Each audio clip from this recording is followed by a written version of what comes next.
नमस्कार दोस्तों, पाथफाइंडर पर आप सभी का स्वागत है। मेरा नाम है डॉक्टर महिपाल सिंह राठौड़ और आज इस लेक्चर में हम डिस्कस करेंगे कि ट्विटर ने भारत के कांग्रेस पार्टी के लीडर्स के अकाउंट्स को क्यों लॉक किया है, क्यों सस्पेंड किया है। वैसे ये एक पॉलिटिकल मुद्दा है, लेकिन देखो, आप एक एग्जाम की तैयारी कर रहे हो तो आपको ये मालूम होना चाहिए कि कौन से कानून हैं जिनकी अवहेलना हो रही है यहाँ पर, कौन से ऐसे इंडिया के रूल्स एंड रेगुलेशंस हैं जिनको मद्देनजर रखते हुए ये एक्शंस लिए गए होंगे। तो न्यूज़ ये है कि देखिए, भारत की जो अपोजिशन पार्टी है कांग्रेस, उसका ऑफिशियल हैंडल कुछ समय के लिए टेम्परेरीली ट्विटर ने सस्पेंड कर दिया था या लॉक कर दिया था और कई सीनियर लीडर्स के अकाउंट्स को भी लॉक कर दिया गया था।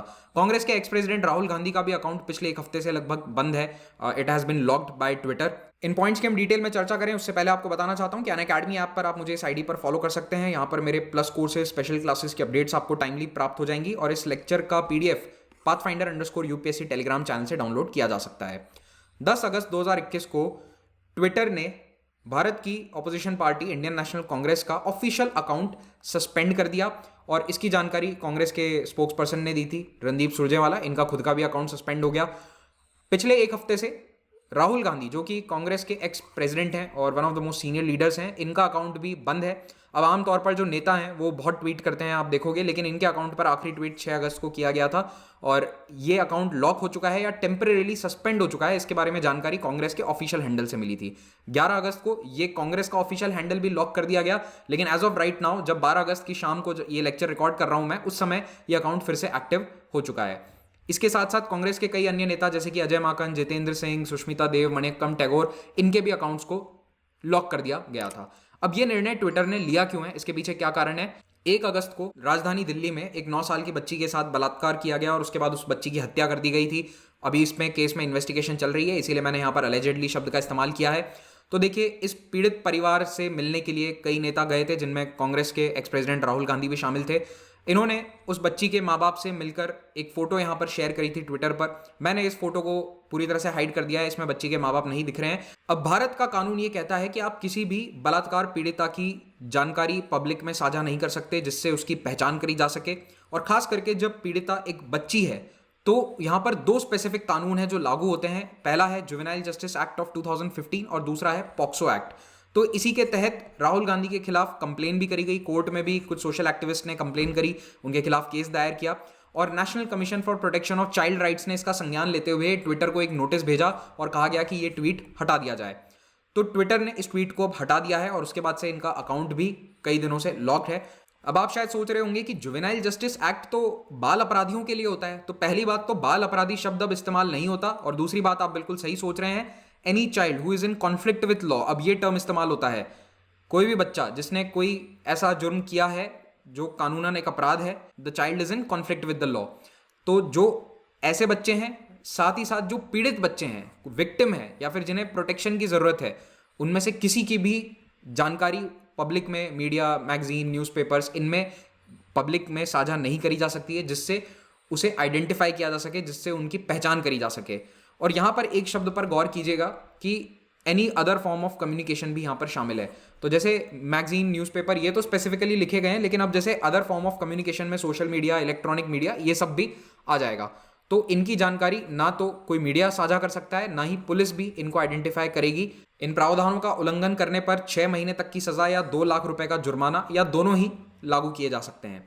दूसरा कानून है POCSO, protection of children from sexual offences act 2012। इस कानून को स्पेसिफिकली बनाया गया था बच्चों के खिलाफ होने वाले यौन अपराधों से निपटने के लिए। तो इस कानून के भी सेक्शन 23 में ये बात साफ तौर पर लिखी गई है कि कोई भी मीडिया में बच्चे की, यानी कि विक्टिम की जानकारी साझा नहीं करी जा सकती है, और ना केवल उसका नाम और फोटोग्राफ, बल्कि उसकी स्कूल की डिटेल, परिवार की कोई डिटेल, कहाँ पर वो रहते हैं, या कोई भी ऐसी जानकारी जिससे उसको पहचाना जा सके पब्लिक में, वो साझा नहीं करी जा सकती है। अगर कभी कोई इंफॉर्मेशन पब्लिक करनी है तो अदालत उसके लिए स्पेशल परमिशन देगी, और अगर इस परमिशन के बिना कोई भी व्यक्ति, मीडिया के अलावा भी कोई अगर दूसरा व्यक्ति ऐसी जानकारी पब्लिक कर देता है तो उसके खिलाफ सख्त कार्रवाई होगी, जिसमें 6 महीने से लेकर 1 साल तक की सजा हो सकती है और एक मॉनेटरी फाइन भी हो सकता है। तो पॉक्सो और जुवेनाइल जस्टिस एक्ट दोनों के अंदर ये बातें बिल्कुल साफ हैं कि कोई भी बच्चा जो रेप पीड़ित है उसकी जानकारियां पब्लिक नहीं हो सकती। अब बलात्कार पीड़िता की जानकारी पब्लिक करने के बारे में सुप्रीम कोर्ट में एक केस दायर किया गया था 2018 में। तो निपुण Saxena versus union of India इस केस का नाम था।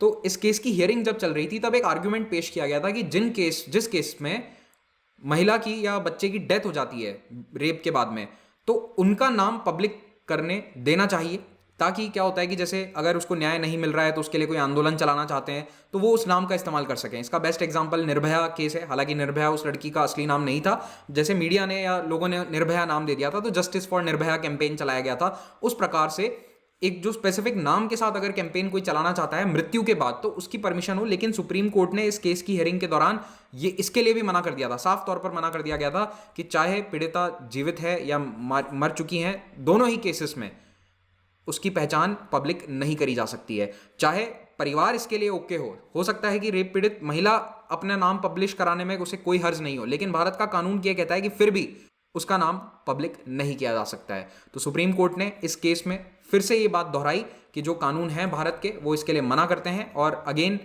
कोई भी ऐसी जानकारी, चाहे वो नाम हो, फोटोग्राफ हो, कहाँ पर रहते हैं, या कोई भी जानकारी जो परिवार की आइडेंटिफिकेशन में भी मदद करे, वो इसमें शामिल होगा। तो in any remote manner disclose any fact which can lead to victim being identified, वो इसमें शामिल होता है। तो यहाँ पर ये वाली जो जानकारी है ये रिमोट मैनर में भी गिनी जा सकती है कि अगर आप उसके माँ बाप की फोटो भी पब्लिक कर रहे हैं।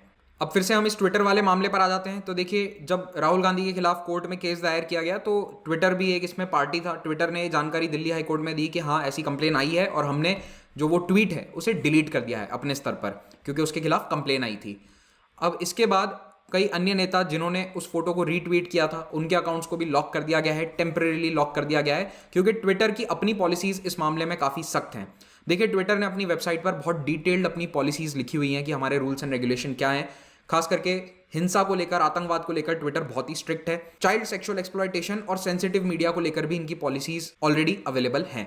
तो मान लीजिए कि कोई ट्वीट किया गया है जिसमें इनमें से कोई भी पॉलिसी का उल्लंघन हो रहा है, तो ट्विटर पहले अपने स्तर पर यह देखेगा कि किस कंटेक्स्ट में उस ट्वीट को किया गया था, और उसके बाद वो ये देखेगा कि कितना सीवियर वायलेशन है। ये सीवियर वायलेशन का मतलब है कि कितना सीरियस मैटर है। तो यहाँ पर ट्विटर बच्चों के खिलाफ होने वाले यौन अपराधों को बहुत ही सीरियस कैटेगरी में रखता है, और ऐसे ट्वीट्स को या तो तुरंत ही हटा दिया जाएगा और अकाउंट्स को टेम्पररी या परमानेंट तौर पर हटाया जा सकता है, ऐसा ट्विटर कहता है। तो ट्विटर जो है एनफोर्स करने के लिए, यानी कि अपने पॉलिसीज़ के उल्लंघन होने पर जो उसके नियम कानून हैं उनको कैसे लागू करता है, तो ट्वीट्स को लेबल किया जा सकता है कि ये मैनिपुलेटेड मीडिया है, यानी कि हो सकता है जो बात आप पढ़ रहे हैं ये पूरी तरह से झूठ है। उस ट्वीट की विजिबिलिटी कम हो जाएगी। तो मान लीजिए कि बड़े बड़े नेता होते हैं, उनके मिलियंस ऑफ फॉलोअर हैं, तो वो ट्वीट उनके मिलियंस ऑफ फॉलोअर्स को नहीं दिखाई देगा। जिसका अकाउंट है उसे ट्विटर वो ट्वीट डिलीट करने के लिए कह सकता है, या फिर उसे खुद अपने स्तर पर छुपा सकता है जब तक कि उस ट्वीट को डिलीट नहीं कर दिया जाता अकाउंट के ओनर के द्वारा। ये ट्विटर के जो रूल्स हैं 2021 में काफ़ी चर्चा में है, खास करके डोनाल्ड ट्रंप के कई ट्वीट्स को जब इन्होंने रेस्ट्रिक्ट किया था। तो यहाँ पर आप देख सकते हैं कि डोनाल्ड ट्रंप ने कोई ट्वीट किया था regarding the January Capitol Hill violence, तो उसमें यहाँ पर ट्विटर का कहना था कि ये हिंसा को बढ़ावा दे रहा है या ग्लोरीफाई कर रहा है, इसीलिए ये ट्वीट हम यहाँ पर पब्लिक के नज़र से हटा रहे हैं। और कई बार आप ट्वीट को रिप्लाई नहीं दे सकते, रीट्वीट नहीं कर सकते, लाइक नहीं कर सकते, इस तरह के रिस्ट्रिक्शंस भी अब प्लेटफॉर्म पर लाए गए हैं 2020 और 21 में। एक बात आपको और बता दूं कि कांग्रेस या उससे जुड़े नेताओं के अकाउंट्स को केवल टारगेट किया जा रहा है, ऐसा नहीं है। भारत के national commission for schedule caste के ऑफिशियल अकाउंट से भी पीड़ित परिवार की फोटोग्राफ्स को ट्वीट किया गया था 2 अगस्त को। तो यहाँ पर ये ट्वीट आप जो देख रहे हैं ये उसका एक स्क्रीनशॉट है, लेकिन अब ये ट्वीट हटा दिया गया है। एज ऑफ टुडे ये ट्वीट यहाँ मौजूद नहीं है, लेकिन इस अकाउंट को रिस्ट्रिक्ट नहीं किया गया, ये बात जरूर है। इसे रिस्ट्रिक्ट या लॉक नहीं किया गया क्योंकि लगातार 8-10 दिन से यहाँ से ट्वीट हो रहे हैं, लेकिन कुछ अकाउंट्स को यहाँ पर रिस्ट्रिक्ट किया गया है। अब ऐसे कंडीशन में जब किसी का अकाउंट लॉक हो जाए तो क्या किया जा सकता है, तो ट्विटर का यहाँ पर साफ कहना है कि या तो आप ट्वीट डिलीट कर दीजिए और या फिर हम उसे इनविजिबल रखेंगे। तो कांग्रेस पार्टी का जो ऑफिशियल हैंडल है वो फिर से अब ट्वीट कर रहा है, इसका मतलब है कि वो अनलॉक हो चुका है। तो हो सकता है कि इन्होंने अपने स्तर पर उस ट्वीट को डिलीट कर दिया हो, लेकिन जो एक्स प्रेसिडेंट राहुल गांधी का अकाउंट है वो अभी तक एक्टिव नहीं है, तो प्रॉबेबली वो अभी तक टेम्परेरीली लॉक्ड है।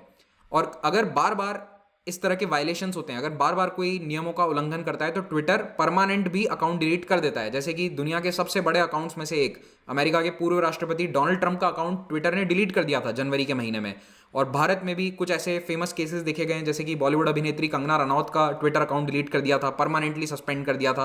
तो ये एक्शंस ट्विटर के पिछले कुछ महीनों से काफ़ी चर्चा में रहे हैं। लेकिन एक बहुत ही बड़ा मुद्दा यहाँ पर यह है कि ये डिसाइड कौन करेगा कि ये ट्विटर की पॉलिसी का उल्लंघन है या नहीं। तो देखो, ट्विटर साफ तौर पर कहता है कि हम हर देश में नियमों का पालन करते हैं, जो भी देश में हम ऑपरेट कर रहे हैं, अगर वहाँ का रूल्स एंड रेगुलेशन कुछ है तो हम उसका पालन करते हैं। तो अगर सरकार की तरफ से कोई ऑफिशियल कंप्लेन आती है तो ट्विटर उसमें कंप्लाई करता है। लेकिन इस कंप्लायंस को लेकर पिछले कुछ हफ्तों से ट्विटर और भारत सरकार के बीच में ठन गई थी और ट्विटर ने कोई कंप्लायंस ऑफिसर्स को तैनात नहीं किया था। लेकिन फाइनली अभी 2 दिन पहले न्यूज़ आई है कि ट्विटर ने कंप्लायंस ऑफिसर्स को तैनात कर दिया है भारत में और ग्रीवांस ऑफिसर को भी तैनात कर दिया है। तो अब ट्विटर सेफली इंडिया में ऑपरेट कर सकता है, वरना कुछ महीने पहले ऐसी आशंकाएं थी कि शायद ट्विटर को भारत का मार्केट छोड़ना पड़ेगा because of these new IT rules. और वैसे मुझे नहीं लगता कि ट्विटर जैसी कोई भी कंपनी भारत को छोड़ेगी जहां पर उन्हें 70% प्लस ग्रोथ मिल रही है हर साल। वैसे आप देखोगे तो ट्विटर यूजर्स की संख्या कोई ज़्यादा नहीं है। ऑफिशियल सरकारी जो आंकड़े हैं वो 1.5 करोड़ बताते हैं ट्विटर यूजर्स को, और जो दूसरे कई सोर्सेज हैं वो 2 से 2.5 करोड़ के बीच में संख्या बताते हैं। तो भारत की आबादी के अनुसार ये ज़्यादा बड़ा नंबर नहीं है। आप फेसबुक को देखोगे तो 40 करोड़ प्लस यूजर्स हैं फेसबुक के। लेकिन बात यह है कि ट्विटर जो है वो वर्ल्ड वाइड एक बहुत बड़ा प्लेटफॉर्म है। तो ट्विटर का जो इम्पैक्ट है खास करके पॉलिटिशियंस के लिए, वो केवल भारत में ही नहीं होता बल्कि पूरी दुनिया में एक छवि बनाने के लिए उसका इस्तेमाल किया जाता है। तो इसीलिए ट्विटर जो है वो पॉलिटिशियंस के लिए काफ़ी इंपॉर्टेंट हो जाता है। तो आई होप आपको ये लेक्चर काफ़ी इंटरेस्टिंग लगा होगा। अगर अच्छा लगा तो इसे एक थम्स अप जरूर दीजिएगा, उससे यूट्यूब के एल्गोरिदम्स को पता चलता है कि लेक्चर अच्छा है, दूसरों को भी वो सजेस्ट करता है। और PDF आप यहाँ से डाउनलोड कर सकते हैं। अगर आप UPSC एग्जाम की तैयारी कर रहे हैं तो अनअकैडमी प्लेटफॉर्म पर आप भारत के बेस्ट एजुकेटर्स से लाइव पढ़ सकते हैं। स्पेशल क्लासेस कंप्लीटली फ्री हैं, इनको ज़रूर ज्वाइन कीजिए। लेकिन अगर आप एक कॉम्प्रिहेंसिव तरीके से टाइम टेबल के साथ तैयारी करना चाहते हैं तो आप एक सब्सक्रिप्शन अवेल कर सकते हैं जिसमें आपको UPSC GS और ऑप्शनल दोनों की क्लासेस, टेस्ट सीरीज, किताबें, ये सब कुछ एक साथ मिल जाएगा फॉर लेस देन 50,000 रुपीज़। और ये प्राइस आपको तब अवेलेबल होगी जब आप महिपाल कोड को यूज़ करते हैं। तो कोड यूज़ करना ना भूलिए, वरना आपको ऐसे ही एक्स्ट्रा पैसे देने पड़ जाएंगे। 50,000 रुपीज़ में याद रखिए you are getting test series, classes, guidance, everything, सब कुछ आपको एक साथ यहाँ पर मिल रहा है। प्लस और आइकॉनिक 2 प्रकार के कोर्स हैं। आइकॉनिक में एक पर्सनल मेंटोर्स आपको अवेलेबल कराए जाएंगे, इतना सा डिफरेंस है। कोई भी कोर्स आप लेते हैं उसमें अगर आप ये कोड यूज़ करेंगे you will get a 10% discount. अभी EMI ऑप्शन पर भी आप इस कोर्स को ले सकते हैं। प्रिंटेड किताबें हिंदी या इंग्लिश जिसमें भी आप चाहें अवेलेबल हो जाएंगी। ऑप्शनल के बहुत सारे नए बैचेस स्टार्ट होने वाले हैं और साथ ही साथ CSE एश्योर और मेंटरशिप डे के तहत भी कई नए ऑफर्स अभी चल रहे हैं।